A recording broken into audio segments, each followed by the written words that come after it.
الرجيم بسم الله الرحمن الرحيم والذين اتخذوا من دونه أولياء الله حفيظ عليهم وما أنت عليهم بوكيل وكذلك أوحينا إليك قرآنا عربيا لتنذر أم القرى ومن حولها وتنذر يوم الجمع لا ريب فيه فريق في الجنة وفريق في السعير ولو شاء الله لجعلهم أمة واحدة ولكن يدخل من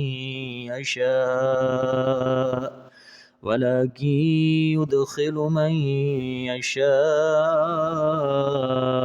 في رحمته والظالمون ما لهم من ولي ولا نصير أم اتخذوا من دونه أولياء فالله هو الولي وهو يحيي الموتى وهو على كل شيء قدير صدق اللہ العظیم۔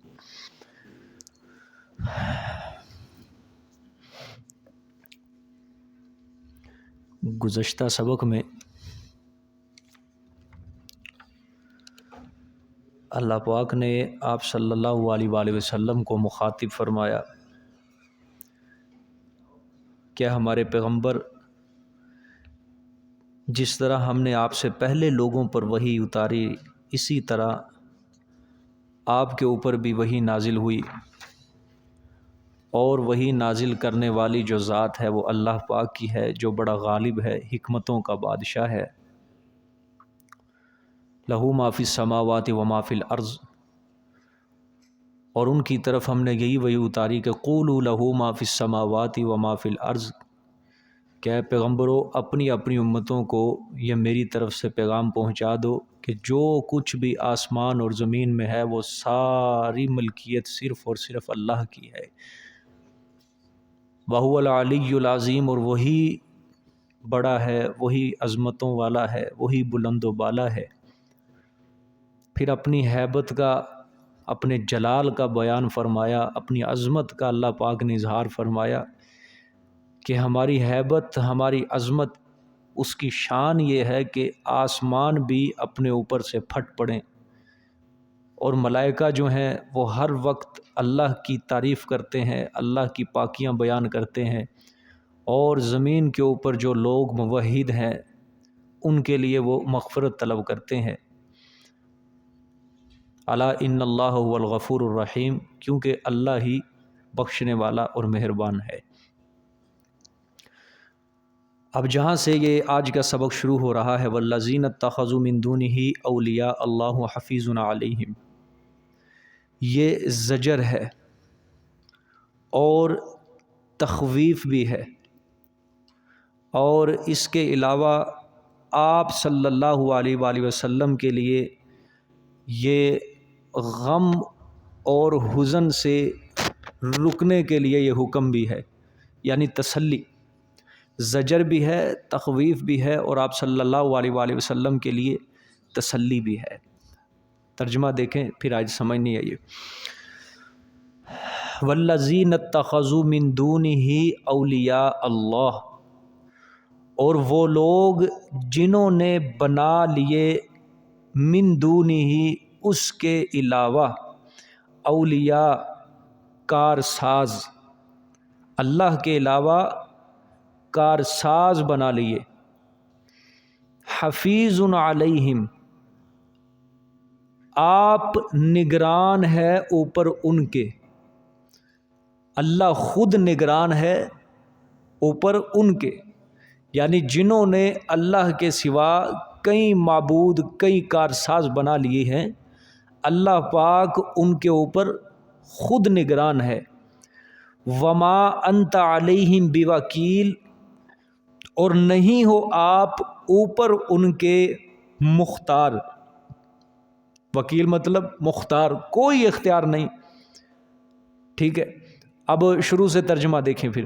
والذین اتخذوا من دونہ اولیاء اللہ، اور وہ لوگ جنہوں نے بنا لیے اس کے سوا کارساز، ٹھیک ہے، اللہ کے سوا کارساز، ٹھیک ہے، اللہ حفیظ علیہم، اللہ آپ خود نگران ہے، علیہم اوپر ان کے، یعنی وہ خود سزا دے گا ان کو مناسب وقت پر، اللہ نگران ہے، خود سزا دے گا ان کو مناسب وقت پر، آپ مغموم نہ ہوں، آپ رنجیدہ نہ ہوں، ٹھیک ہے، وما انت علیہم بوکیل، اور نہیں ہو آپ اوپر ان کے مختار کہ جب چاہیں آپ عذاب نازل کر دیں اوپر ان کے، کہ آپ جب چاہیں ان پر عذاب نازل کر دیں، آپ کو اس چیز کا اختیار نہیں ہے، یہ عذاب نازل کرنے نہ کرنے کا اختیار کس کے پاس ہے؟ اللہ کے پاس ہے، ٹھیک ہے۔ زجر بھی ہے اور ساتھ کیا ہے؟ تخویف بھی ہے، اور نبی کریم صلی اللہ علیہ وسلم کے لیے تسلی بھی ہے۔ زجر کس طرح؟ اللہ فرماتے ہیں اتنی عظمت والی، اتنی شان والی اور اتنے دلائل سے میں نے ان کے سامنے اپنا دعویٰ رکھا کہ اللہ کے سوا کوئی معبود نہیں، اللہ کے سوا کوئی کارساز نہیں، سب کچھ کرنے والا اللہ، سب کچھ جاننے والا اللہ، لیکن اس کے باوجود انہوں نے اللہ کے سوا اوروں کو کیا بنا رکھا ہے؟ کارساز بنا رکھا ہے، اوروں کو معبود بنا رکھا ہے۔ میرے پیغمبر اگر یہی ان کا حال ہے تو اللہ ان کے اعمال اور احوال کا کیا ہے؟ نگران ہے۔ اللہ دیکھ رہا ہے ان کو ہر وقت کہ یہ دن رات کس کوشش کے اندر مبتلا ہے، یہ دن رات کیا کیا شرکیہ کفریہ اعمال کر رہے ہیں، کون کون سے گناہ کر رہے ہیں، اللہ کو ان کے تمام احوال کا کیا ہے؟ علم ہے، اللہ ان کو دیکھ رہا ہے، ٹھیک ہے، اور ان کے تمام اعمال کا اللہ پاک احاطہ کیے ہوئے ہے، اس لیے وہ ان کو ان کے پورے پورے اعمال کی پوری پوری کیا دے گا؟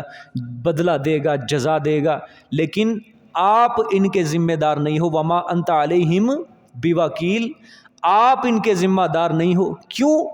کیونکہ آپ کا فریضہ جو ہے وہ صرف اور صرف تبلیغ ہے، آپ کا فریضہ جو ہے وہ تبشیر و انذار ہے، بس آپ نے اپنے حصے کی جو آپ کی تبلیغ ہوئی تھی، آپ نے جو احکام میری امت، میرے بندوں تک پہنچانے تھے، اپنی امت تک پہنچانے تھے، وہ آپ نے فریضہ بخوبی سر انجام دے دیا ہے، آپ ان سے بری ہیں، آپ نے فریضہ ادا کر دیا ہے، ٹھیک ہے، آپ ان کے اوپر نگران نہیں ہو، نگران کون ہے؟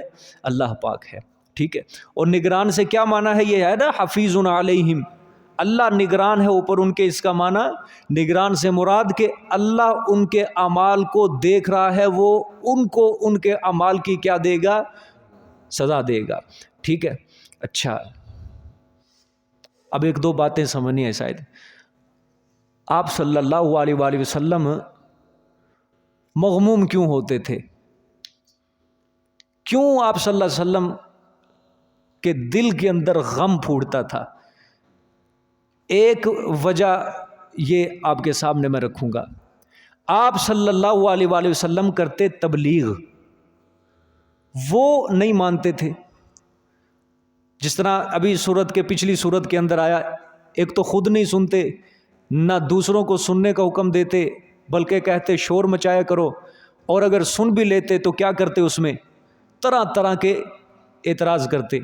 آپ تبلیغ کرتے، وہ الٹا آپ کو پتھر مارتے، آپ کی مخالفت کرتے، تو ان کو کچھ بھی نہ ہوتا، کافروں کو کچھ بھی نہ ہوتا، آپ صلی اللہ علیہ وسلم کو وہ پتھر مارتے، تکلیفیں پہنچاتے، لیکن کافروں کو کچھ بھی نہ ہوتا۔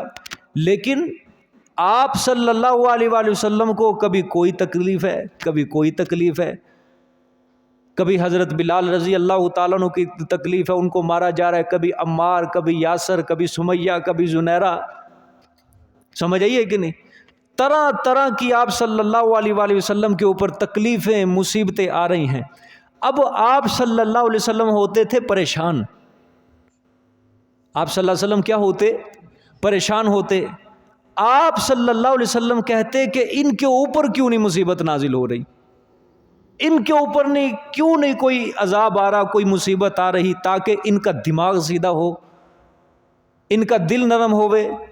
اللہ پاک نے آپ صلی اللہ علیہ وآلہ وسلم کو فرمایا کہ اے میرے پیغمبر آپ مغموم نہ ہوں، آپ پریشان نہ ہو، میں خود ان سے نپٹوں گا۔ آپ پریشان نہ ہوں، آپ مغموم نہ ہوئے، کیوں؟ کیونکہ حفیظ علیہم، نگران ان کے اوپر کون ہے؟ اللہ ہے۔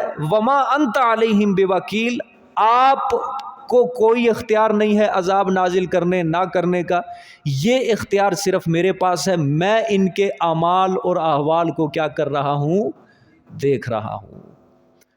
اس وجہ سے آپ کیا ہوتے تھے؟ پریشان، کہ ان کو کچھ بھی نہیں ہو رہا اور ادھر کیا آ رہی ہیں مصیبتیں، طرح طرح کی تکلیفیں۔ حضرت چاہتے تھے کہ ان کے اوپر بھی کوئی نہ کوئی مصیبت نازل ہو، کوئی عذاب نازل ہو، تاکہ ان کا دماغ سیدھا ہو۔ ٹھیک ہے، اب یہاں پہ پھر سوال پیدا ہوتا ہے۔ ایک سوال یہ ہے کہ آپ تو ہیں رحمت للعالمین، تمام جہانوں کے لیے رحمت بنا کر اللہ پاک نے بھیجا ہے آپ صلی اللہ علیہ وسلم کو، آپ ان پر عذاب نازل نہ ہونے کی وجہ سے کیوں مغموم ہیں؟ آپ ان پر عذاب نازل نہ ہونے کی وجہ سے کیوں مغموم ہیں؟ آپ کو تو مغموم نہیں ہونا چاہیے، کیونکہ آپ کیا ہے؟ رحمت للعالمین ہے۔ جواب، آپ دو وجوہ کی بنا پر مغموم ہوتے تھے۔ کتنی؟ دو وجوہ کی بنا پر آپ پریشان ہوتے تھے، مغموم ہوتے تھے۔ پہلی وجہ، آپ چاہتے تھے کہ ان پر مصیبتیں آئیں، تکلیفیں آئیں، تاکہ ان کا تکبر ٹوٹے اور یہ ڈھیلے ہوں، یہ نرم ہوں۔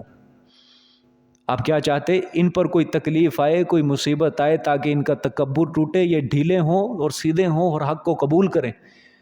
کیونکہ دنیا میں یہ تو عام ایک اصول ہے، دیکھا گیا ہے کہ جس کے اوپر مصیبتیں آتی رہتی ہیں، تکلیفیں آتی رہتی ہیں، وہ سیدھا رہتا ہے، اس کا دماغ جو ہے وہ ٹکانے پہ رہتا ہے، سیدھا رہتا ہے، اس کی طبیعت ٹھیک رہتی ہے جس کے اوپر مصیبتیں آتی رہتی ہیں۔ اور جس کے اوپر مصیبتیں نہیں آتی، تکلیفیں نہیں آتی، وہ تکبر کا شکار ہو جاتا ہے، وہ اللہ کے حکموں کو توڑنے لگ جاتا ہے، پھر وہ بندے کو بندہ ہی نہیں سمجھتا، جو اس کے دل میں آتا ہے وہ کرتا ہی جاتا ہے، جو اس کے آگے آ رہا ہے وہ کرتا ہی جا رہا ہے۔ سمجھ آ گیا کہ نہیں بات؟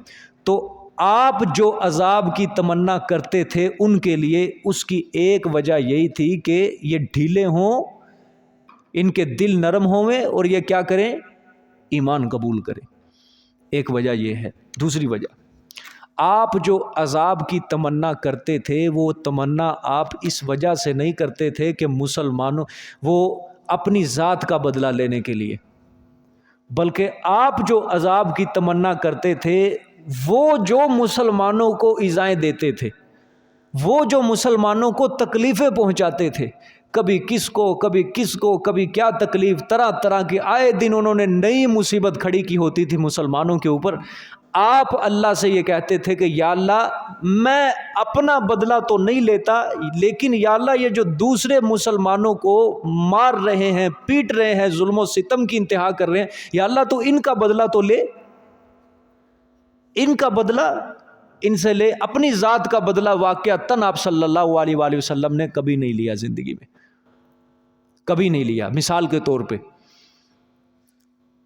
آپ صلی اللہ علیہ وآلہ وسلم کے 70 صحابہ کرام کو بے دردی کے ساتھ دھوکے سے کافروں نے شہید کر دیا۔ بلا کے لے کے گئے آپ صلی اللہ علیہ وسلم کے صحابہ کو، جی ہمیں ہمارے قبیلے میں کچھ لوگ مسلمان ہو رہے ہیں، تو اس لیے ان کو دین اسلام کی تبلیغ کے لیے کوئی نہ کوئی آپ کا عالم چاہیے، کوئی نہ کوئی قاری چاہیے، تاکہ وہ اسلام کے مسائل سے ان کو آگاہ کرتے رہے، واقف کرتے رہے۔ آپ صلی اللہ علیہ وسلم نے 70 اپنے قاری حضرات، قرہ حضرات جو صحابہ اکرام تھے، پڑھے لکھے، ان کو بھیج دیا، لیکن رستے کے اندر ظالموں نے ان کو کیا کیا؟ دھوکے سے، بے دردی سے قتل کر دیا، شہید کر دیا۔ آپ صلی اللہ علیہ وسلم کو جب پتہ چلا، آپ اتنے مغموم ہوئے، آپ نے 1 مہینے تک فجر کی نماز میں ان کے لیے بد دعا کی، ان کافروں کے لیے کیا کی؟ بد دعا کی تھی آپ صلی اللہ علیہ وسلم نے۔ کیوں؟ مسلمانوں کے خون کا بدلہ لینے کے لیے۔ اللہ تعالیٰ سے آپ کیا کریں؟ یا اللہ ان میرے مسلمانوں کا، ان میرے صحابہ کا، ان کافروں سے کیا لے؟ بدلہ لے۔ اسی طرح بیعت رضوان 1400 صحابہ اکرام نے آپ صلی اللہ علیہ وسلم کے ہاتھ پہ موت کی بیعت کی۔ کیوں کی تھی؟ کہ حضرت عثمان غنی رضی اللہ تعالیٰ عنہ کے خون کا کیا لینا ہے؟ بدلہ لینا ہے تو آپ نے 1400 صحابہ سے خون کی کیا لی؟ بیعت لی، موت کی بیعت لی۔ اب یہ دیکھو دوسرے مسلمان کے خون کا بدلہ لیا جا رہا ہے، لیکن اپنی ذات کے لیے آپ صلی اللہ علیہ وسلم نے بدلہ نہیں لیا کبھی۔ آپ طائف کے وادی کے اندر گئے دعوت و تبلیغ کے سلسلے میں، تبلیغ کی دعوت دی آپ نے، لیکن انہوں نے بدلے میں کیا دیے؟ پتھر، لہو لہان کیا۔ 2 فرشتے بھی اللہ کی طرف سے آئے کہ آپ ہمیں حکم دیں، ہم ان 2 پہاڑوں کے درمیان ان طائف والوں کو کچل کے رکھ دیں، لیکن آپ صلی اللہ علیہ وسلم نے ہاتھ اٹھا کے کیا دعا فرمائی کہ یا اللہ اس میری قوم کو ہدایت دے، یہ تیرے پیغمبر کو جانتے نہیں ہیں۔ یہاں پہ اپنی ذات کا بدلہ بالکل نہیں لیا۔ اللہ کی طرف سے بھی مدد آئی، فرشتے آئے، لیکن آپ صلی اللہ علیہ وسلم نے انکار کر دیا کہ میں نہیں چاہتا، اے اللہ میری اس قوم کو کہ ہدایت دے، یہ تیرے نبی کو جانتے نہیں ہیں، تیرے نبی کی عظمت سے یہ واقف نہیں ہے، ان کو ہدایت دے دے۔ سمجھ آئیے کہ نہیں بات؟ اور یہ آپ صلی اللہ علیہ وسلم کی دعا ایسی قبول ہوئی کہ طائف کی وادی میں سے، ان کی نسلوں میں سے اللہ پاک نے بڑے بڑے علماء، بڑے بڑے تابعین کو اٹھایا، اللہ نے بڑا ان سے دین کا کام لیا۔ تو دیکھو جو دوسرے مسلمانوں سے خون کا بدلہ لینا تھا، ان کے لیے آپ صلی اللہ علیہ وسلم مغموم ہوتے تھے کہ یا اللہ یہ جو میرے صحابہ کو، میرے مسلمانوں کو تکلیفیں پہنچا رہے ہیں، مصیبتیں پہنچا رہے ہیں، یا اللہ ان کا بدلہ تو لے، میں اپنی ذات کا بدلہ نہیں لیتا۔ تو اس وجہ سے آپ صلی اللہ علیہ وآلہ وسلم کیا ہوتے تھے؟ مغموم ہوتے تھے۔ بات سمجھ میں آئی ہے کہ نہیں؟ اللہ اکبر۔ دیکھیں جی اب دوبارہ ترجمہ ہے۔ والذین اتخذوا من دونہ اولیاء اللہ حفیظ علیہم، اور وہ لوگ جنہوں نے بنا لیا اس کے سوا کارساز، اللہ نگران ہے اوپر ان کے، خود نگران ہے، وہ خود آپ ہی سزا دے گا مناسب وقت پر، آپ رنجیدہ نہ ہو، آپ مغموم نہ ہو، پریشان نہ ہو۔ وما انت علیہم بوکیل، اور نہیں ہو آپ اوپر ان کے مختار، آپ کو اختیار نہیں ہے کہ آپ جب چاہیں ان کے اوپر کیا کر دے؟ عذاب نازل کر دے۔ ٹھیک ہے، آگے دیکھیں جی۔ وَكَذَلِكَ أَوْحَيْنَا إِلَيْكَ قُرْآنًا عَرَبِيًّا لِتُنذِرَ أُمَّ الْقُرَىٰ وَمَنْ حَوْلَهَا وَتُنذِرَ يَوْمَ الْجَمْعِ لَا رَيْبَ فِيهِ فَرِيقٌ فِي الْجَنَّةِ وَفَرِيقٌ فِي السَّعِيرِ۔ یہ اب ترغیب الی القرآن، اللہ قرآن پڑھنے کی کیا دیں گے؟ ترغیب دیں گے، ایک۔ دوسرا بشارت بھی ہوگی، تیسرا تخویف بھی ہوگی، بشارت بھی ہے، تخویف اخروی بھی ہے، ترغیب الی القرآن بھی ہے، اور پھر آپ صلی اللہ علیہ وسلم کے لیے اس آیت کے اندر تسلی بھی ہے۔ ٹھیک ہے، 4 عنوان ہیں، 4 عنوان۔ ٹھیک ہے، ترغیب الی القرآن بھی ہے، تخویف بھی ہے، بشارت بھی ہے، اور آپ صلی اللہ علیہ وسلم کے لیے تسلی بھی ہے کہ آپ مغموم نہ ہوں۔ دیکھیں جی ترجمہ پہلے دیکھ لیں پھر آج سمجھاتا ہوں۔ وَكَذَلِكَ أَوْحَيْنَا إِلَيْكَ قُرْآنًا عَرَبِيًّا، اور اسی طرح وحی کیا ہم نے طرف تیرے، قرآن عربیًا، قرآن عربی زبان میں۔ ٹھیک ہے، قرآن عربی زبان میں ہم نے آپ کی طرف کیا کیا ہے؟ وحی کیا ہے۔ لِتُنذِرَ أُمَّ الْقُرَىٰ وَمَنْ حَوْلَهَا، تاکہ آپ ڈراؤ ان لوگوں کو جو، ام القرىٰ کو، ٹھیک ہے، کیا مراد ہے اس سے؟ مکہ والے، ٹھیک ہے، ومن حولہا، اور جو اس کے ارد گرد ہے، جو مکہ کے اطراف میں ہے، بستیاں، قبائل ہیں، ان کو آپ کیا کریں؟ ڈرائیں۔ وَتُنذِرَ يَوْمَ الْجَمْعِ، اور آپ ڈراؤ جمع ہونے کے دن سے، ٹھیک ہے، لا ریب فیہ، نہیں کوئی شک اس میں، مطلب اس کے آنے میں کوئی شک نہیں۔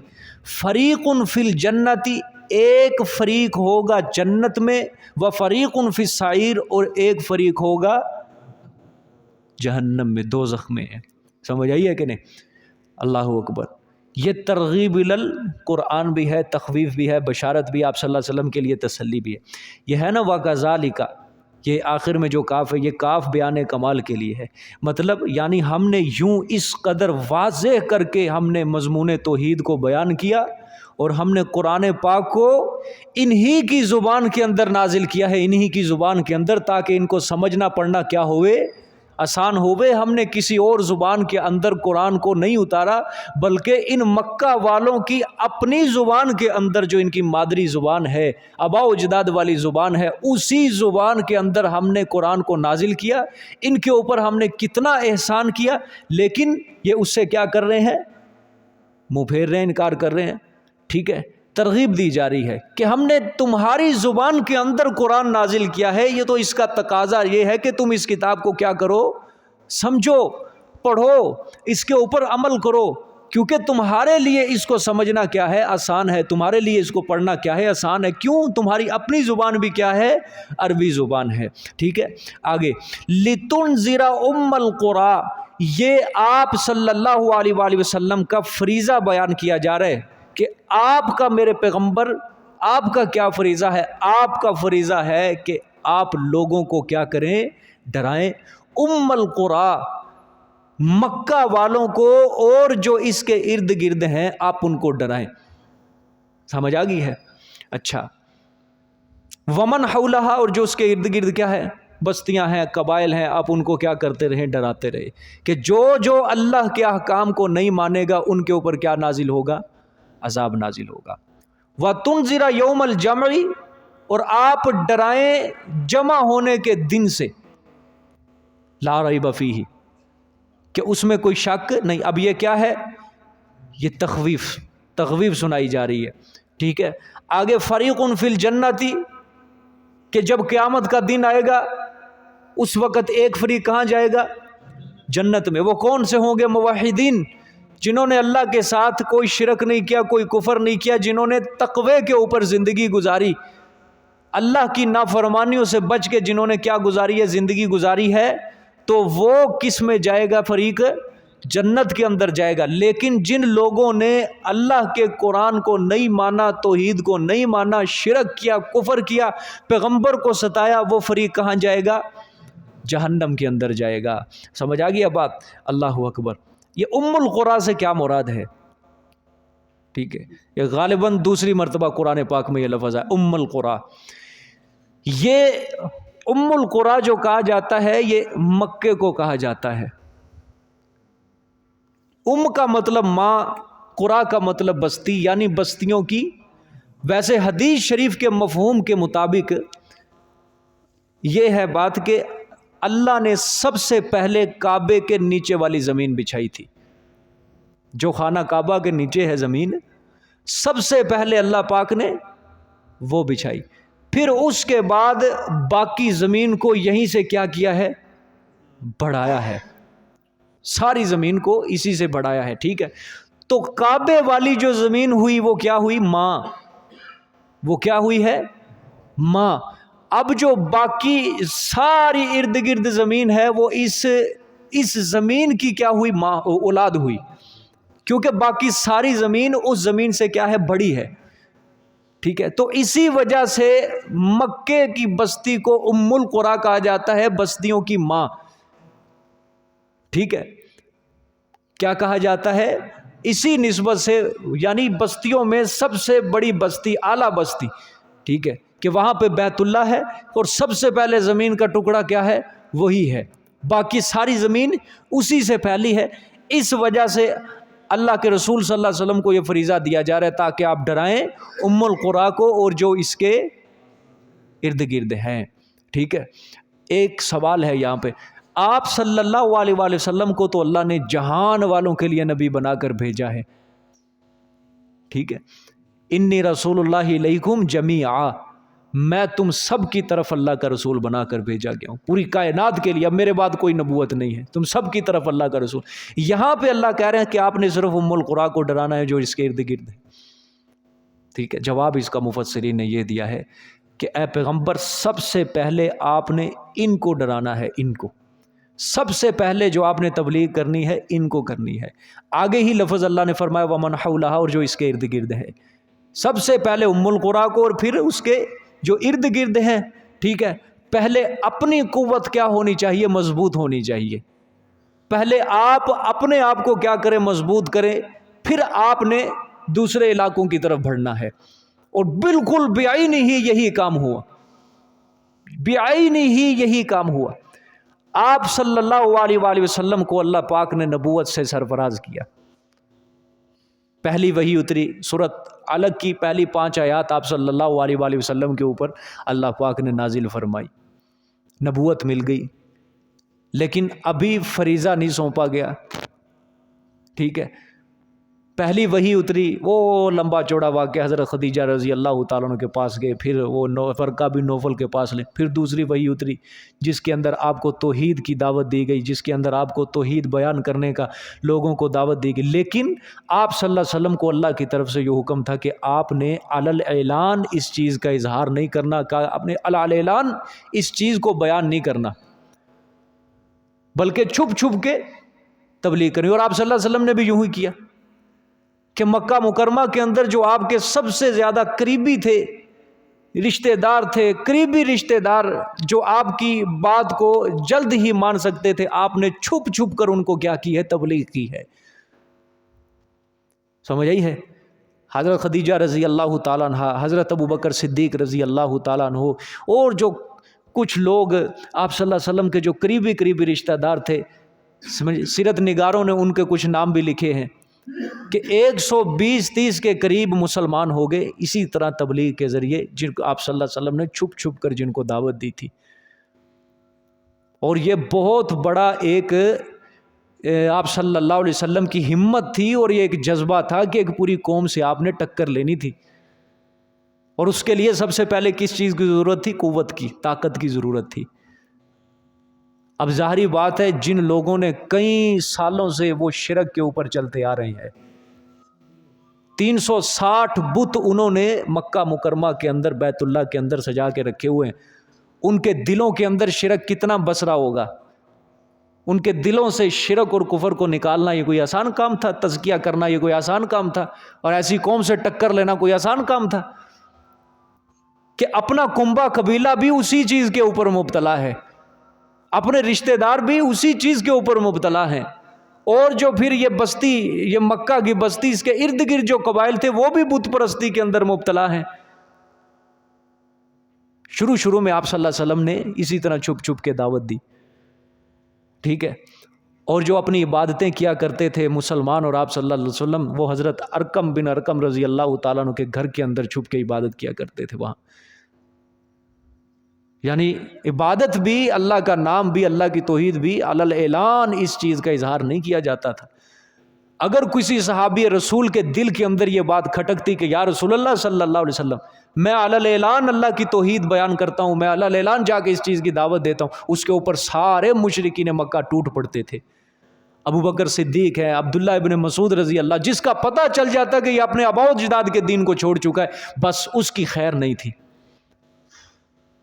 حضرت عمار رضی اللہ تعالیٰ عنہ، یاسر رضی اللہ تعالیٰ عنہ، سمیہ، یہ سارا ایک کنبہ تھا، یہ سارے مسلمان ہوئے، ان کے اوپر کتنے ظلم و ستم ڈھائے گئے. پورا ایک کنبہ تھا، یہ فیملی تھی ایک، مکہ والوں نے اخیر کر دی ان کے اوپر ظلم و ستم کی. پھر ایک آیت اتری اللہ کی طرف سے سورہ شعراء میں ہے غالباً، وَأَنذِرْ عَشِيرَتَكَ الْأَقْرَبِينَ، کیا پیغمبر اب ڈرائیے اپنے رشتہ داروں کو. پھر آیت اتری فَاصْدَعْ بِمَا تُؤْمَرْ، آپ بس جو تجھے میرے پیغمبر حکم دیا جا رہا ہے اب آپ اس کو کریے، اب کھلا اعلیٰ اعلان توحید بیان کیجیے. پھر اس کے بعد آپ صلی اللہ علیہ وسلم چڑھے صفا پہاڑی پر، پھر صفا پہاڑی پر آئے، ایک ایک قبیلے کا آپ نے نام لے کے ان کو بلایا. سارے قبیلوں کا نام لے کے جب ان کو بلایا اور علی الاعلان جب یہ توحید کی دعوت دی، سمجھ آئی ہے؟ سب سے پہلے تو نبوت کا اعلان کیا، یا ایھا الناس انی رسول اللہ الیکم جمیعا، میں تم سب کی طرف اللہ کا نبی بنا کر بھیجا گیا ہوں. کسی نے پتھر نہیں اٹھایا، کسی نے کچھ نہیں کہا، کسی نے لوہ لوہار نہیں کیا، کسی نے کوئی اعتراض، کوئی سوال نہیں اٹھایا، کیونکہ نبیوں کے تو وہ قائل تھے. انہوں نے کہا اچھا اللہ کی طرف سے نبی ہے تو بتا کوئی پیغام. اب جب پیغام سنایا، قولوا لا الہ الا اللہ تفلحوا، کہ تم سب کے سب کہو کہ اللہ کے سوا کوئی معبود نہیں، اللہ کے سوا کوئی عبادت کے لائق نہیں، تفلحوا، تم سب کامیاب ہو جاؤ گے، کامیابی و کامرانی تمہارے قدم چومے گی. بس اس کے اوپر ابو لہب جو سگا چاچا ہے، سب سے پہلے اس نے مخالفت کھڑی کی. اس نے یہی الفاظ کہے تھے کہ کون سی بات بیان کر رہا ہے، یہ تیری بات بیان کرنے کے اندر تیرا اپنا قبیلہ بھی تیرا ساتھ نہیں دے گا، تیرے اپنے رشتہ دار بھی تیرا ساتھ نہیں دیں گے. اور یاد رکھنا پورے عرب سے تو ٹکر لے رہا ہے، پورا عرب امٹ کے تیرے خلاف آگے کھڑا ہو جائے گا، تیری مدد کرنے والا کوئی نہیں ہوگا، اور سب سے پہلے میں ہوں، میں نے تو ہاتھ اٹھا دینے. یہ صفا پہاڑی پہ یہ اعلان کیا.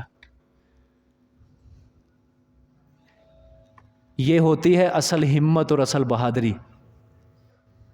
4 بندوں کو پھینٹا لگا دینا یہ بہادری نہیں ہے. 10 بندوں کے سامنے منہ کھول دینا، اپنی زبان چلا دینا، میں یہ ہوں، میں وہ، یہ بہادری نہیں ہے، یہ طاقت نہیں ہے. یہ تھی اصل طاقت جس نے اللہ کے لیے آواز حق کو بلند کیا. ایک پورے عرب سے ٹکر لی، اور رگوں میں خون کس کا ہے؟ ابراہیم علیہ السلام کا ہے. اس نے بھی ایک پوری حکومت سے، پورے اقتدار سے ٹکر لی تھی، جس نے خدائی کا دعویٰ کیا، اور اسی کی اولاد میں سے یہ اس کا آخری بیٹا ہے محمد صلی اللہ علیہ وآلہ وسلم. یہ بھی پورے عرب کے خلاف کیا اٹھا رہا ہے؟ آواز اٹھا رہا ہے. اور وہ آواز کس کے لیے تھی؟ اپنی ذات کے لیے نہیں تھی، اپنا سکہ چمکانے کے لیے نہیں تھی، اپنی عزت اور وجاہت لوگوں کے اندر بنانے کے لیے نہیں تھی، کیونکہ عزت اور وجاہت تو اللہ نے اپنے پیغمبر کو دی تھی. سمجھ آئیے کہ نہیں؟ اللہ پاک کے لیے یہ آواز اٹھی تھی، اور اللہ نے پھر کتنی عزتوں سے نوازا. ٹھیک ہے کہ نہیں؟ اصل عزت بھی یہی ہوتی ہے، اصل طاقت، اصل بہادری، اصل ہمت، اصل جذبہ بھی یہی ہوتا ہے کہ انسان اللہ کے لیے آواز اٹھائے. اور میرے پیغمبر صلی اللہ علیہ وسلم کا اللہ کے اوپر توکل دیکھو، بھروسہ دیکھو کتنا ہے، کہ پورا عرب خلاف ہے، بستی والے خلاف ہیں، رشتہ دار خلاف ہیں، لیکن میرے پیغمبر صلی اللہ علیہ وسلم کو کہ خراش تک بھی نہیں آتی. 13 سال تک مکہ مکرمہ کے اندر آپ صلی اللہ علیہ وسلم نے گزارے. قتلوں کی سازشیں ہوئیں، ارادے ہوئے، 100 تلواریں لے کے مشرکین آگے دروازے کے اوپر، لیکن اللہ نے اپنے پیغمبر کو کیا کیا ہے؟ بچایا ہے، مدد کی ہے. توکل کس کے اوپر تھا؟ اور جو اپنا توکل، اپنا بھروسہ اللہ کے اوپر کرے، جو اپنا مددگار اللہ کو بنا لے، پھر اس کا کوئی کچھ نہیں بگاڑ سکتا. اس کے ساتھ پھر ایسی طاقت ہے کہ جس طاقت کا مقابلہ کرنے کی کسی میں ہمت نہیں ہے. اس طاقت کے آگے سب ہیچ ہیں، سب کمزور ہیں اس کی طاقت کے آگے.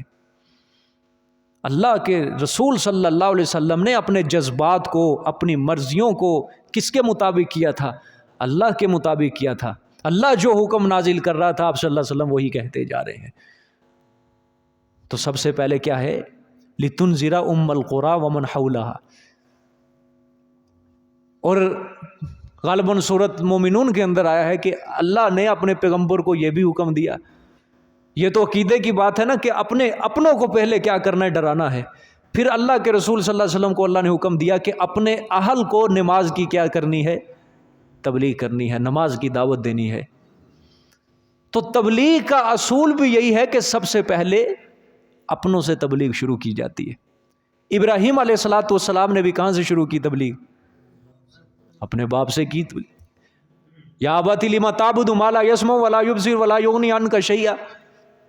سب سے پہلے باپ سے ٹکر لی، پھر باہر نکلے، پھر قوم سے ٹکر، رشتہ داروں سے ٹکر. اور یہی آپ صلی اللہ علیہ وسلم سب سے پہلے قریبی رشتہ داروں کو تبلیغ ہو رہی ہے، اس کے بعد پوری قوم سے ٹکر لی جا رہی ہے. سب سے پہلے اپنے گھر کو سیدھا کرنا چاہیے. سورۃ تحریم میں اللہ کہتے ہیں یا ایھا الذین آمنوا قوا انفسکم واہلیکم نارا. اے ایمان والو، اپنی جانوں کو بھی جہنم کی آگ سے بچاؤ اور اپنے اہل و عیال کو بھی جہنم کی آگ سے بچاؤ. سب سے پہلے انسان اپنا گھر سیدھا کرے.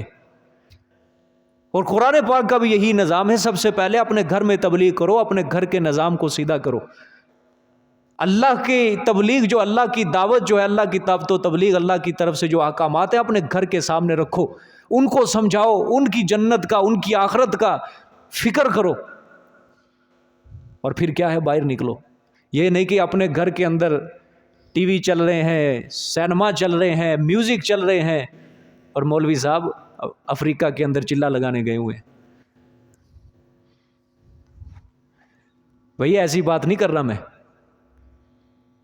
گھر کے اندر میوزک چل رہا ہے ہر وقت، گھر کے اندر بے حیائی عام ہے، گھر کے اندر کوئی روکنے ٹوکنے والا نہیں ہے، اور مولوی صاحب غیر ملک کے اندر جا کے تبلیغ کر رہے ہیں کہ میوزک نہ سنو، نماز کی طرف آؤ، اور اپنی اولاد نماز نہیں پڑھ رہی،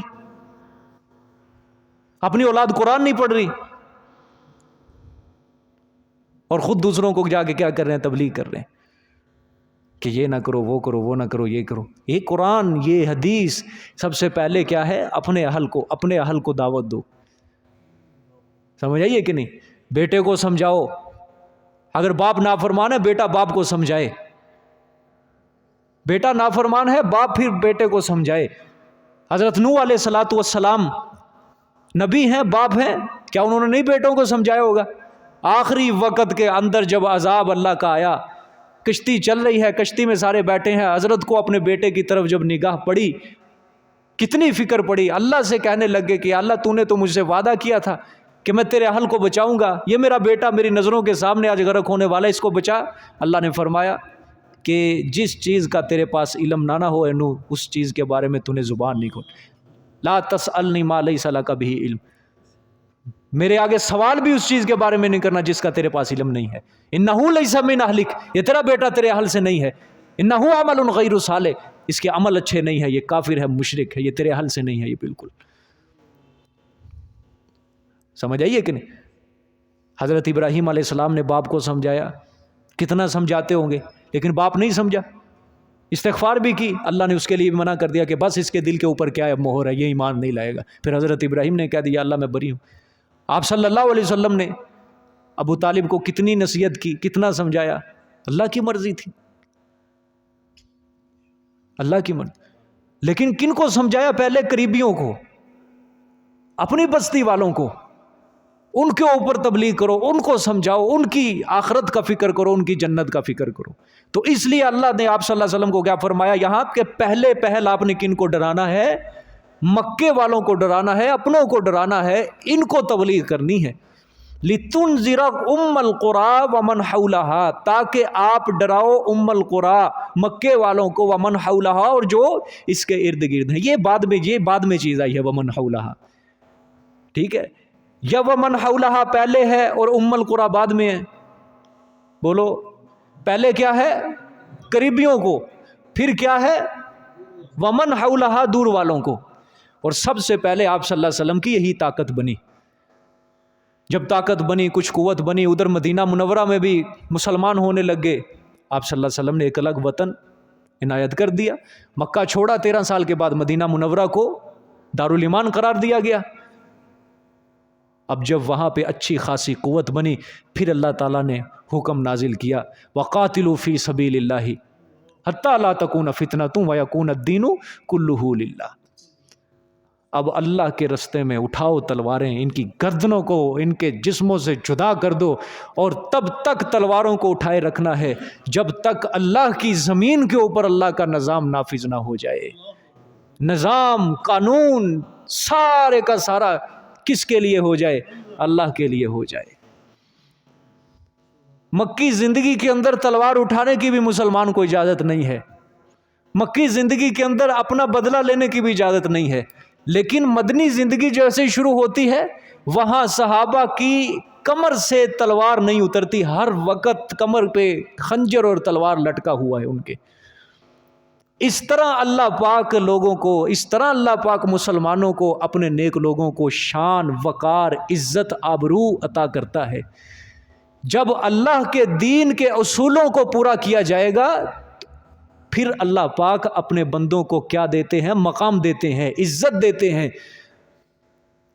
یہ ہوائیں، یہ بادل، یہ بارشیں، یہ چاند، سورج، ستارے، آسمان، زمین، یہ سب کا سب اللہ پاک اس بندے کے تابع کر دیتے ہیں، ان کی خدمتوں کے اندر لگا دیتے۔ لیکن جب زمین کے اوپر اللہ کی نافرمانی، اللہ کے اصول کو توڑا جاتا ہے، پھر یہ چیزیں بھی رخ پھیرتی ہیں۔ پھر جس طرح اللہ قرآن میں کہتا ہے سورۃ مریم کے اندر کہ قریب ہے کہ تمہارے ان لفظوں سے کیا ٹوٹ پڑے؟ آسمان ٹوٹ پڑے۔ پھر زمین کے اوپر زلزلے طاری ہوتے ہیں، پھر ہوائیں بھی اپنا رخ بدل لیتی ہیں، بارشیں اپنا رخ بدل لیتی ہیں، اپنا نظام، سورج چاند ستارے یہ بھی پناہ مانگتے ہیں کہ ربا کن کے اوپر ہم کو طلوع کر رہا ہے تو. سمجھ آئیے کہ نہیں؟ ایک پورا نظام زندگی دے کے گئے ہیں آپ صلی اللہ علیہ وسلم اپنی امت کو، ایک پوری رہنمائی کر کے گئے ہیں، ہر شعبہ ہے زندگی کے اندر آپ صلی اللہ علیہ وسلم کی اپنی امت کو کیا ہے؟ رہنمائی ہے، بشرط یہ کہ یہ امت اپنے پیغمبر کی سیرت کا اور اس کی زندگی کا مطالعہ تو کرے، قرآن کو پڑھے، قرآن کا مطالعہ کرے. اسکولوں کے اندر چھوٹے چھوٹے بچے جاتے ہیں، جب پوری سیرت النبی ان بچوں کو پڑھائی جائے، ایک پورا مطالعہ کروایا جائے. بڑے ہیں وہ اپنے طور پہ اسلام کا مطالعہ کریں کہ کس طرح ہمارا اسلام عروج پکڑتا ہے. جب ہر بندہ جہالت کی اس رستے کے اوپر چل پڑے گا، کسی بندے نے اپنے اسلام کو نہیں پڑھنا، اپنے اسلام والوں کو نہیں پڑھنا، نیک لوگوں کی سیرت کو نہیں پڑھنا، رسول صلی اللہ علیہ وسلم صحابہ اکرام کو سیرت کو نہیں پڑھنا، وہ کس طرح پھر اپنی زندگی گزارے گا؟ پھر وہ دنیا کے کھڈے کے اندر گرے گا، پھر وہ دنیا اس کو اپنے اندر اس طرح قید کر لے گی کہ بعد میں اس کو نکلنے کا رستہ نہیں ملے گا، وہاں سے اس طرح قید کر لے گی. ہر طرف سے پھر شیطان اس کے اوپر حملہ آور ہوگا. اس طرح یہ دنیا اپنے شکنجے کے اندر اس کو قید کر لے گی. سمجھ آئیے کہ نہیں؟ آپ کی بہتری، میری بہتری، پوری امت کی بہتری اللہ پاک نے قرآن پاک کے اندر اور حضور صلی اللہ علیہ وآلہ وسلم کی زندگی کے اندر رکھی ہے. یاد رکھنا، محمد صلی اللہ علیہ وسلم کی زندگی جو ہے وہ اس امت کے لیے نمونہ ہے. اگر قرآن یہ ہے خاموش قرآن، اور میرے محمد ہے بولتا ہوا قرآن. سمجھ آئیے کہ نہیں؟ یہ قرآن جو ہے یہ دو گتوں میں محفوظ ہے، اور وہ جو قرآن ہے وہ چلتا پھرتا قرآن ہے. سمجھ آئیے کہ نہیں؟ اس قرآن کو سمجھنے کے لیے الحمد کی الف لام سے والناس کی سین تک تمہیں دیکھنا پڑے گا، اور اس قرآن کو سمجھنے کے لیے تمہیں ابو بکر کی الف سے علی کی یا تک پڑھنا پڑے گا، صحابہ کی سیرت پڑھنی پڑے گی، تمہیں مطالعہ کرنا پڑے گا. ہم کیا چاہتے ہیں اللہ پاک سے؟ کیا چاہتے ہیں اللہ پاک سے؟ جنت، اس کی رضا. اللہ نے مسلمان کو یہ نظریہ دیا ہے، قرآن ہمیں یہ نظریہ دیتا ہے، قرآن ہمیں یہ چیز دیتا ہے کہ تم نے کون سے رستے پہ چلنا ہے؟ صراط مستقیم والے رستے. اور وہ صراط مستقیم والا رستہ سیدھا کس کی طرف جا رہا ہے؟ جنت کی طرف، اللہ کی رضا کی طرف وہ رستہ جا رہا ہے. لیکن ہم کن رستوں کے اوپر چل رہے ہیں؟ ٹیڑے رستوں کے اوپر چل رہے ہیں ہم. ٹھیک ہے، تو یہ لتنذر ام القری ومن حولھا، یہ آپ صلی اللہ علیہ وسلم کا فریضہ ہے. اور آپ صلی اللہ علیہ وآلہ وسلم کے علم کا جو وارث بنے گا اس کا بھی یہ فریضہ ہوگا، علماء کا بھی یہ فریضہ ہوگا کہ وہ بھی اپنے اپنے مقتدیوں کو، اپنے اپنے لوگوں کو کیا کریں گے؟ ڈرائیں گے. ٹھیک ہے، یہ بھی فریضہ ہوتا ہے. یہاں پہ تبشیر کا لفظ نہیں ہے، یہاں پہ لتنذر کا لفظ ہے، ڈرانا بھی ہے، اللہ کا خوف بھی دلانا ہے لوگوں کو. ٹھیک ہے، صرف فضائل ہی فضائل نہیں سنائی جانے ان کو کہ ایک عمل کرو گے کہ اتنی 100 نیکیاں، اتنا عمل کرو گے 1000 نیکیاں، اتنی عمل کرو گے جمعرات کو یہ عمل کرو گے تو 2 لاکھ نیکیاں تمہارے نامہ اعمال میں. صرف یہ کام نہیں ہے، انذار بھی ہے، تبشیر، دونوں چیزیں ہیں. ٹھیک ہے، آگے دیکھیں جی. وَتُنذِرَ يَوْمَ الْجَمْعِ لَا رَيْبَ فِيهِ، اور ڈراؤ آپ جمع ہونے کے دن سے کہ نہیں ہے کوئی شک اس میں، اس دن کے آنے میں کوئی شک نہیں ہے. ٹھیک ہے، قیامت کا بار بار اللہ پاک کیا کر رہے ہیں؟ ذکر کر رہے ہیں. بار بار قیامت کا کیا ہو رہا ہے؟ ذکر ہو رہا ہے اس میں. فریق فی الجنۃ و فریق فی السعیر، اللہ نے فرمایا پھر 2 فریق کر دوں گا. دنیا کے اندر تو چلو کٹھے ہیں نا، کٹھے ہیں، زمین ایک ہے لیکن ملے جلے ہیں سارے. لیکن کل قیامت والے دن نکھیڑا کر دوں گا، مومنوں کو ایک طرف کر دوں گا، کافروں کو ایک طرف کر دوں گا. مومن جنت میں جائیں گے اور کافر کہاں جائیں گے؟ جہنم کے اندر داخل ہو جائیں گے. اللہ پاک ہم سب کو جہنم سے پناہ عطا فرماوے. اب دیکھیں جی آگے آیت سمجھے. وَلَوْ شَاءَ اللَّهُ لَجَعَلَهُمْ أُمَّةً وَاحِدَةً وَلَكِنْ يُدْخِلُ مَن يَشَاءُ فِي رَحْمَتِهِ، اور البتہ اگر چاہتے اللہ پاک لجعلہم امۃ واحدہ، البتہ کر دیتے ان کو ایک جماعت، ان کو کر دیتے ایک جماعت. وَلَٰكِن يُدْخِلُ مَن يَشَاءُ فِي رَحْمَتِهِ، اور لیکن داخل کرتا ہے وہ جس کو چاہتا ہے اپنی رحمت میں. وَالظَّالِمُونَ، اور ظلم کرنے والے، شرک کرنے والے، مَا لَهُم مِّن وَلِيٍّ، نہیں ہوگا واسطے ان کے کوئی دوست، ولا نصیر، اور نہ کوئی مددگار. کوئی دوست کوئی مددگار ان کے لیے نہیں ہوگا. ٹھیک ہے. اللہ پاک یہاں پہ فرما رہے ہیں کہ اللہ قادر و متصرف ہے، اللہ ہر چیز کے اوپر قادر ہے. اگر اللہ پاک چاہتے تو بنی آدم جتنے بھی انسان ہیں ان سب کو اللہ ایک جماعت بنا دیتا. اب ایک جماعت سے مراد یہ نہیں سب کو کفر پہ چلا دیتا، نا، سب کو اللہ پاک توحید پہ ہدایت کے اوپر چلا دیتا، سب کو اللہ ہدایت دے دیتا. کوئی کافر نہ رہتا، کوئی مشرک نہ رہتا، کوئی نافرمان نہ رہتا، سب کیا ہوتے؟ مسلمان ہوتے، موحد ہوتے. ٹھیک ہے. لیکن اللہ پاک نے فرمایا ہم نے یہ کام کیوں نہیں کیا؟ ہمیں جبری ایمان کی ضرورت نہیں ہے. ہمیں جبری ایمان کی ضرورت کہ ہم ڈنڈے کے زور پہ لوگوں سے منوائیں کہ چل میری توحید کو مان، چل میرے یہ کام مان، چل میرے یہ کام مان. نہیں، جبری ایمان کی ہمیں ضرورت نہیں ہے. ہمیں ضرورت ہے دل والے ایمان کی، دل سیدھا ہو. ٹھیک ہے. اور ہم نے جبری ایمان کیوں نہیں قبول کرنا؟ اس سے ابتلاء اور آزمائش کی حکمت جو ہے وہ فوت ہو جاتی ہے، سزا اور جزا کی جو حکمت ہے فوت ہو جاتی ہے. اب جب سب ایمان قبول، سارے لوگ ہی موحد ہوں، مسلمان ہوں، تو پھر امتحان کس کا ہوگا؟ کس کا ہوگا امتحان؟ اللہ اکبر. سورۃ آل عمران میں نا اللہ پاک غزوہ احد کا بڑا لمبا واقعہ بیان کرتے ہیں، بڑا لمبا. اللہ وہاں پہ فرماتے ہیں کہ ہم مومنوں کو ابتلاء اور آزمائش سے جب گزارتے ہیں نا، ان بھٹیوں سے گزار کے ہم ان کے ایمان کو کندن اور مضبوط بناتے ہیں. سمجھ آئیے کہ نہیں؟ کن کو؟ مومنوں کو. وہاں پہ وہی واقعہ ہے نا کہ وہ غزوہ احد میں جو ہوا تھا، 70 صحابہ اکرام شہید ہوئے، اور ایک بندہ بھی ایسا نہیں تھا اس غزوے میں جو زخمی نہ ہوا ہو، جو بچ گئے. خود آپ صلی اللہ علیہ وسلم بھی زخمی ہیں، ہر صحابی زخمی ہے. صحابہ پریشان ہیں کہ کیا ہو گیا، یہ سارے زخمی، 70 صحابہ شہید ہو گئے. پچھلے سال جو جنگ ہوئی ہے وہاں پہ کیا ہوا؟ 70 کافر مارے گئے، اور اس بار ہمارے 70. تھوڑی پریشانی ہے. خود آپ صلی اللہ علیہ وسلم زخمی ہیں، دندان مبارک شہید ہو گئے، تھوڑی پریشانی ہے.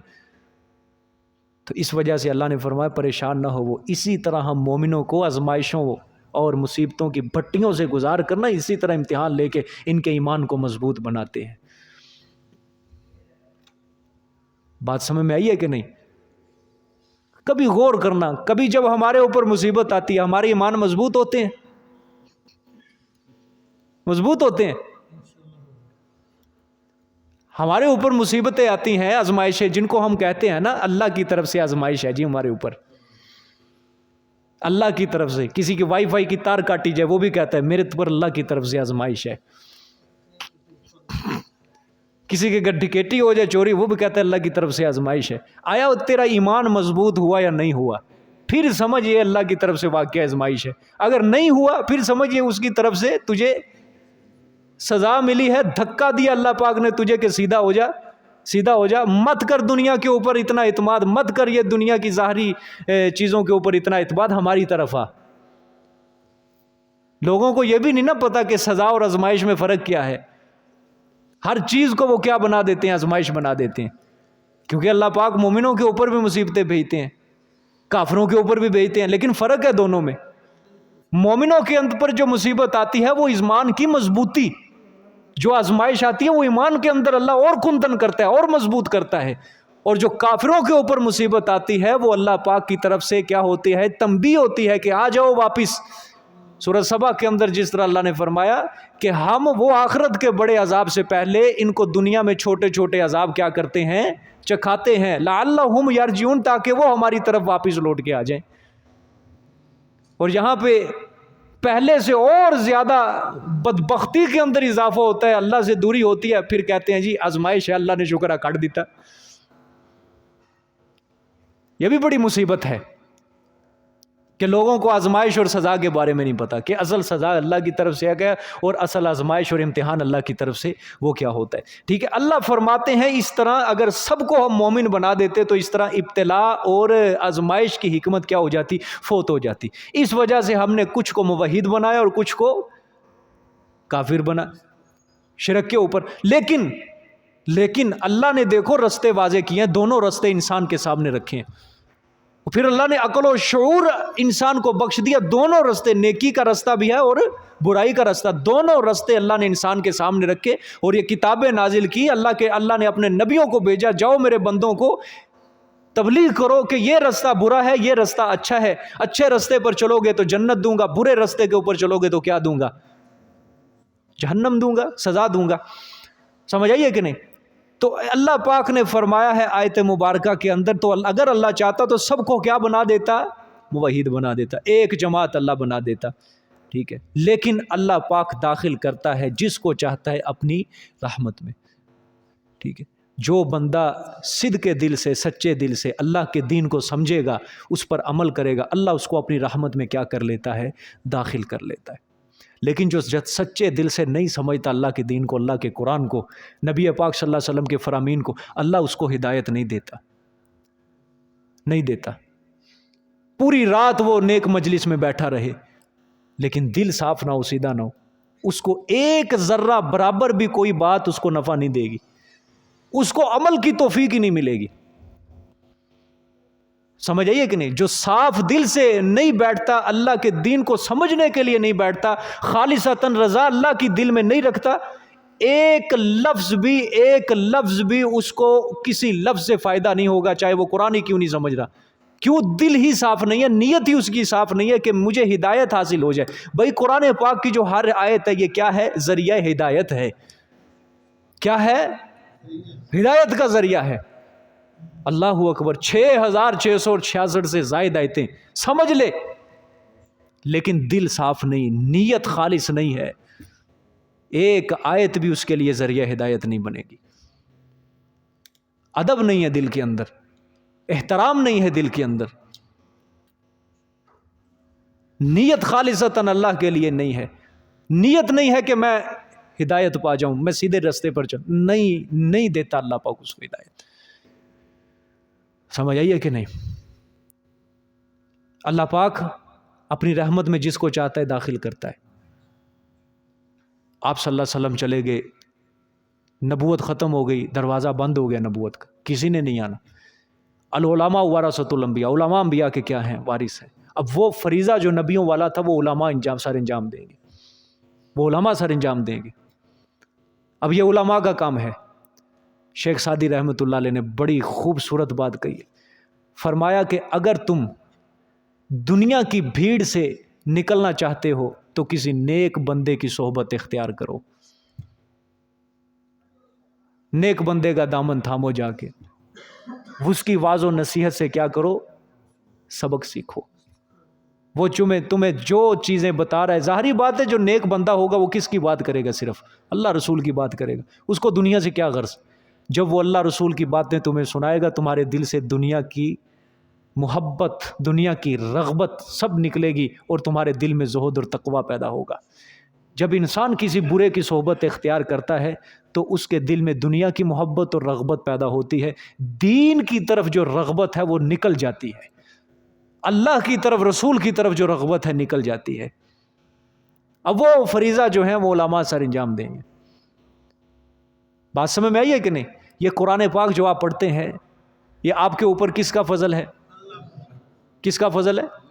یہ نعمت جو اللہ نے تمہیں میسر کی ہے, اس کا ادب بھی ہے کہ نہیں, اس کا احترام بھی ہے کہ نہیں, اس کی عزت وجاہت ہے کہ نہیں ہے. اس کے اوپر اللہ کا شکر ادا کیا کرو, وگرنہ وہ اس چیز کے اوپر قادر ہے کہ وہ تمہیں دھکا بھی دے سکتا ہے. کیوں؟ اگر قدر نہ کی. یاد رکھنا, دو ہستیاں دنیا کے اندر ایسی ہیں جو اللہ کی تربیت کا نمونہ ہیں. کتنی؟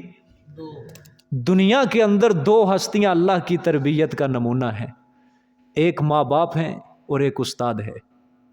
یہ دو ہستیاں ایسی ہیں، یہ اللہ کی تربیت کا نمونہ ہے۔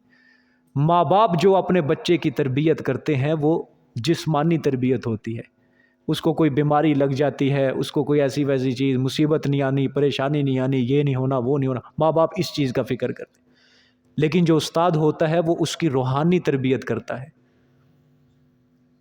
کس چیز کی؟ اسی وجہ سے کہا گیا ہے کہ استاد کا درجہ جو ہے وہ ماں باپ سے بڑھ کے ہے۔ وجہ کیا ہے؟ ماں باپ نے صرف ان کی دنیا کی جسمانی فکر کرنی ہے اور استاد اس کی آخرت کی فکر کر رہا ہے۔ اور اصل زندگی کیا ہے؟ آخرت کی زندگی۔ قرآن کہتا ہے یہ دنیا کی زندگی تھوڑی زندگی ہے، یہ نفع کم ہے، یہ گھاٹا ہے، یہ دھوکہ ہے، یہ سب کچھ ہے۔ لیکن استاد جو کہ تمہیں تعلیم دے رہا ہے وہ ہمیشہ کے لیے جو نفع تمہارے اللہ پاک مقدر بنائے گا وہ اس کی تعلیم دے رہا ہے۔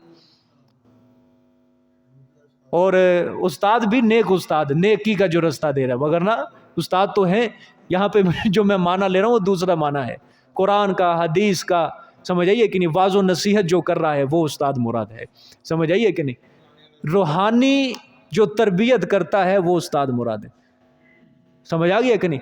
ماں باپ جو ہیں یہ جسمانی تربیت کرتے ہیں، لیکن استاد کیا ہے؟ روحانی تربیت کرتا ہے، وہ سیدھا رستہ دے رہے ہیں۔ اور ان دونوں ہی کی نافرمانی جو ہے وہ انسان اس کی سزا دنیا میں بھگت کے جاتا ہے۔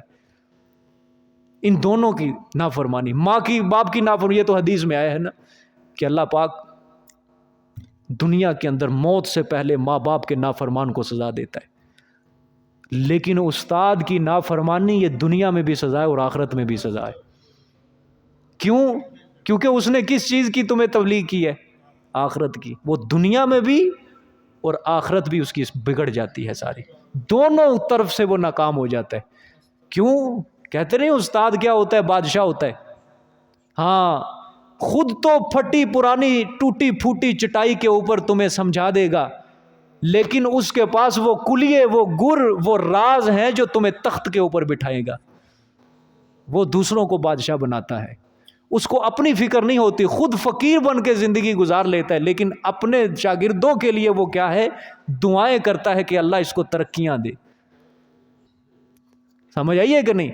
یہ دونوں جو ہیں یہ اللہ کی تربیت کا کیا ہوتے ہیں؟ نمونہ ہوتے ہیں۔ اور جو ان دونوں کی قدر نہیں کرتا اللہ اس کو برباد کر دیتا ہے، ذلیل کر دیتا ہے۔ اور جو نیک استاد ہوتا ہے، نیکی کی طرف رستہ دے رہا ہے، راغب کر رہا ہے، اس کے تو دنیا کے اندر بھی اللہ ذلیل کرتا ہے اور آخرت کے اندر بھی اللہ ذلیل کرتا ہے، رسوا کر دیتا ہے اللہ پاک۔ ٹھیک ہے؟ اس لیے یہ جو قرآن پاک ہے اس کی قدر کرو، اور یقین کرو ایسی چیز تمہیں شاید ہی کم ملے، اس طرح کی کلاس، اس طرح کی صحبت تمہیں کم ہی ملے گی، کم ملے گی۔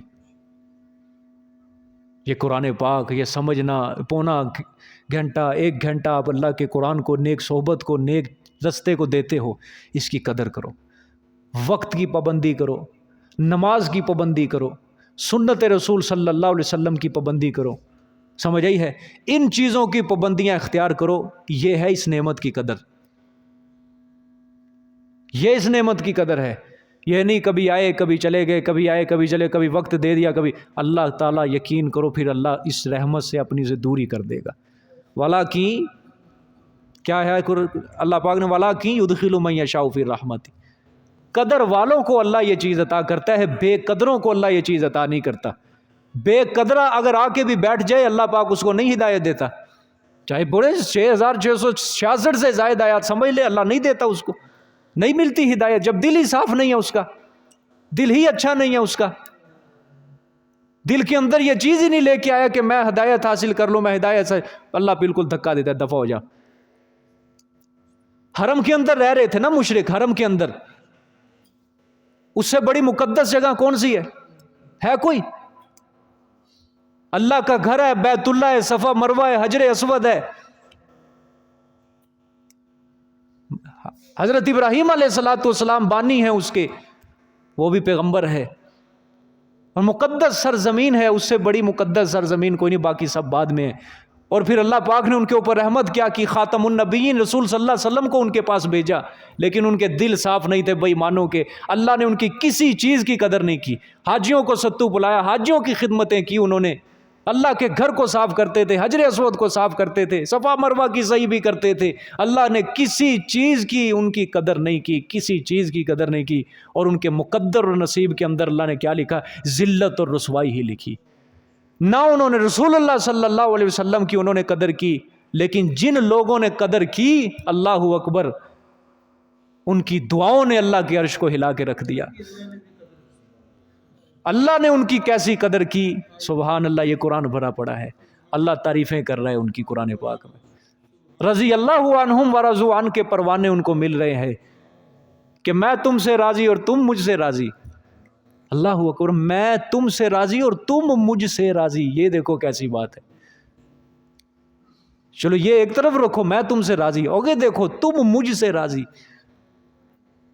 کیا مطلب تم مجھ سے؟ کہ جو صحابہ نے قرآن میں پڑھا تھا نا کہ اللہ ہمیں یہ چیزیں دے گا اگر ہم ان چیزوں کے اوپر پکے رہے. صحابہ نے اپنی آنکھوں سے دنیا میں اس چیز کا نظارہ کیا تھا کہ واقعی اللہ پاک نے وہ وعدے پورے کیے اور صحابہ اللہ سے راضی ہو گئے، اور اللہ نے بدلے کے اندر اپنی رضا ان کو دے دی. جاؤ، یہ ہوتی ہے دین کی اور دین والے دونوں کی قدر کرنی پڑتی ہے. یہاں پہ یہ دونوں چیزیں یہاں پہ مراد ہیں. صحابہ اکرام نے صرف قرآن کی قدر کی تھی نہ، ان کے دل میں نبی پاک صلی اللہ علیہ وسلم کی قدر بھی تھی، قرآن کی قدر بھی تھی. دونوں چیزوں کی انہوں نے قدر کی، اور پھر وہ دونوں جہان میں تب جا کے سرخرو ہوئے. ورنہ یہ مطلب نہیں ہے کہ جی بس دین کی قدر کرو اور علماء کی قدر نہ کرو، دین والوں کی قدر نہ کرو، جاؤ ہم ہدایت پا لیں گے. نہ، اللہ دھکا دے دیتے ہیں، کیونکہ اب وہ جو نبیوں والا کام ہے وہ علماء سر انجام دیں گے. سچے علماء، حق پر جو علماء ہے. بات سمجھ میں آ گیا کہ نہیں؟ اس چیز کے اوپر غور کیا کرو، اس چیز کے اوپر غور کیا کرو کبھی. وگرنہ یہ ممبر و محراب آج جہالوں کے پاس آ چکے ہیں، غلط رستوں کے اوپر لگایا ہوا ہے، لوگوں کو دین سے دور کیا ہوا ہے. اپنے مقتدیوں کو یہ بھی نہیں بتایا کہ شرک کیا ہے، اپنے مقتدیوں کو یہ بھی نہیں بتایا کہ بدعت کیا ہے، اپنے مقتدیوں کو گناہ کی نفرت بھی نہیں دلائی. صرف اپنی قسمت چمکانے کے لیے، اپنے آپ کو عزت بنانے کے لیے کیا رکھا ہوا ہے؟ دین کی جڑوں کو کاٹا جا رہا ہے، اسلام کی جڑوں کو کاٹا جا رہا ہے. تو میں تمہیں کہتا ہوں اس نعمت کی کیا کرو، خدا کے لیے قدر کرو، قدر کرو، قدر کرو اس نعمت کی. وقت کی پابندی کرو، قرآن جو کہتا ہے اس کو دیکھو، اس کو سمجھو. حدیث رسول صلی اللہ علیہ وسلم تمہیں سنائی جاتی ہے، اس کو دیکھو، سمجھو. اپنی زندگیوں کو اللہ کے رسول صلی اللہ علیہ وسلم کی زندگی کے مطابق گزارنے کی سمجھو. دنیا کی جتنی بھی یاریاں وفاداریاں ہیں، سب کی سب کیا ہے؟ انجام بے وفائی ہے. لیکن یہ جو ہے، اس کی وفاداری جو ہے یہ ہمیشہ کے لیے وفاداری ہے، ہمیشہ کے لیے وفاداری ہے. یہاں پہ کوئی دغا بازی نہیں ہے، یہاں پہ کوئی دھوکہ بازی نہیں ہے. اس کا انجام صرف اور صرف وفاداری ہی وفاداری ہے. یہ قرآن بے وفائی نہیں کرتا، ٹھیک ہے؟ قرآن والے جو ہوتے ہیں وہ بے وفائی نہیں کرتے، وہ دغا نہیں کرتے، ٹھیک ہے؟ قرآن بے وفائی نہیں کرے گا. اس کی وفاداری کیا ہوگی؟ تمہاری قبر سے شروع ہو جائے گی، قبر سے شروع. وگرنہ دیکھ لو جا کے، اگر قبر والوں کی آوازوں کو سن سکتے ہو سن لو. ہر وقت وہ یہی کہہ رہے ہیں کہ کاش ایک مرتبہ پھر دنیا مل جائے، کاش دنیا مل جائے. ہم نمازیں بھی پڑھیں گے، ہم قرآن بھی پڑھیں گے، ہم فلانا کام بھی کریں گے، ہم سنت کے مطابق زندگی گزاریں گے، ہم یہ کریں گے وہ کریں گے. اس برے وقت سے پہلے، اللہ نہ کرے کسی کے اوپر آ جائے، اللہ بچائے، اپنے آپ کو ابھی سنوار لو. اب وقت ہے، 10 سال ہیں، 20 سال ہیں، ان سالوں میں سنوار لو. وہ جو دائمی زندگی ہے وہ ہمیشہ کے لیے سنور جائے گی. سمجھ آئیے کہ نہیں؟ کرو گے کہ نہیں دین سے وفاداری؟ 5 وقت کی نماز پوری پڑھو گے کہ نہیں؟ وقت کی پابندی پوری کرو گے کہ نہیں؟ سنت رسول صلی اللہ علیہ وسلم کے مطابق زندگی گزارو گے کہ نہیں؟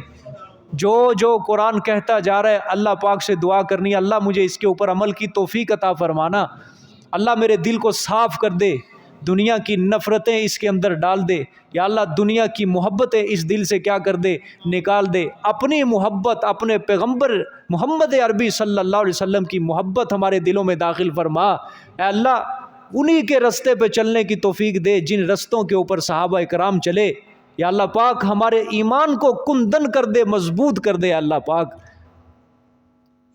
ہم سے راضی ہو جا اللہ پاک۔ لیکن میرے عزیز دوستو، اس کے لیے محنت کی ضرورت ہوتی ہے، یاد رکھنا۔ شیخ سعدی رحمۃ اللہ علیہ نے فرمایا کہ اپنے حصے کا کام کیے بغیر دعا پر بھروسہ کرنا یہ حماقت ہے۔ اپنے حصے کا کام کیے بغیر دعا پر بھروسہ کرنا بے وقوفی ہے، کہ کام کرنا نہیں، دعا کیے جانا، کام کرنا نہیں، محنت کرنی نہیں اور دعا ہی کرتے جانا کہ یہ دے دے، وہ دے دے، یا اللہ اچھا رستہ دے دے، فلان دے دے، محبت نہیں۔ کام بھی کرو پھر دعا کرو، عمل کرو، جو قرآن کہتے ہیں عمل کرو، پھر کام بنے گا۔ رزق کے لیے جاتے ہو نا، صبح صبح نکل کے شام کو ڈیوٹیاں کر کے واپس آتے ہو، کرتے ہو کہ نہیں؟ اسی طرح اس پہ بھی محنت کرو، یہ بھی محنت مانگتا ہے، اور یہ سب سے زیادہ محنت یہ مانگتا ہے۔ اپنے حصے کا کام کیے بغیر دعا پر بھروسہ کرنا کیا ہے؟ بے وقوفی ہے۔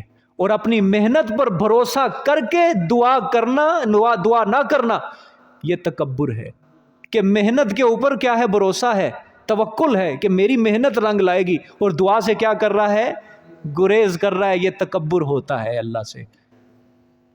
اور یہی آج ہمارے ذہنوں کے اندر ہے کہ ہم ظاہر کو دیکھتے ہیں، بڑی محنت کی ہے، بڑی کوشش کی ہے، اور دعا چھوڑ دیتے ہیں۔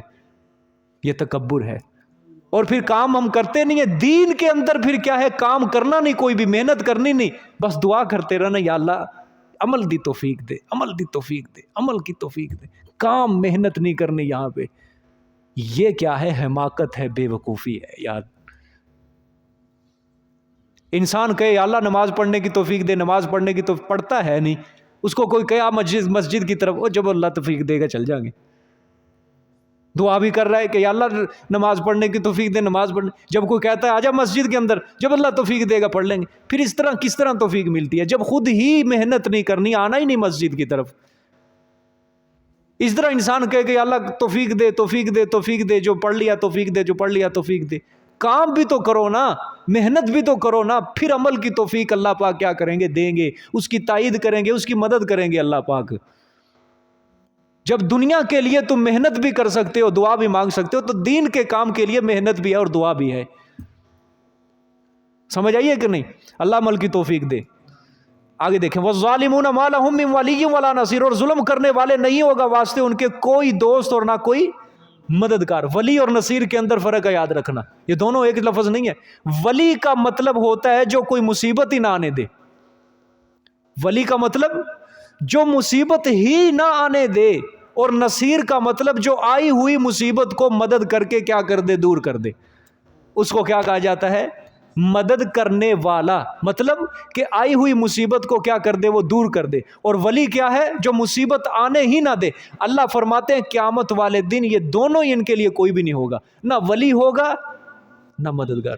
اور اس کے مد مقابل موحدین جو ہوں گے اللہ کے فرما بردار، ان کے لیے ولی بھی ہوگا اور نصیر بھی ہوگا، اور وہ خود کون ہوگا؟ اللہ پاک ہوگا۔ لیکن جو مشرک ہوں گے، گناہ گار ہوں گے، نہ ولی نہ نصیر، دونوں ہی نہیں ہوں گے۔ آئی ہوئی مصیبت کو ان سے کوئی بھی نہیں ٹال سکے گا، کوئی ان کی مدد کرنے والا نہیں ہوگا، اور کوئی ایسا بھی نہیں ہوگا جو ان کے اوپر روز محشر مصیبت نہ آنے دے، ایسا بھی نہیں ہوگا، کیونکہ ان کے اوپر مصیبت کس کی طرف سے ڈھائی جائے گی؟ اور جو اللہ مصیبت ڈھا دے، اس مصیبت کو کوئی دور نہیں کر سکتا۔ جزاک اللہ، صدق اللہ العظیم۔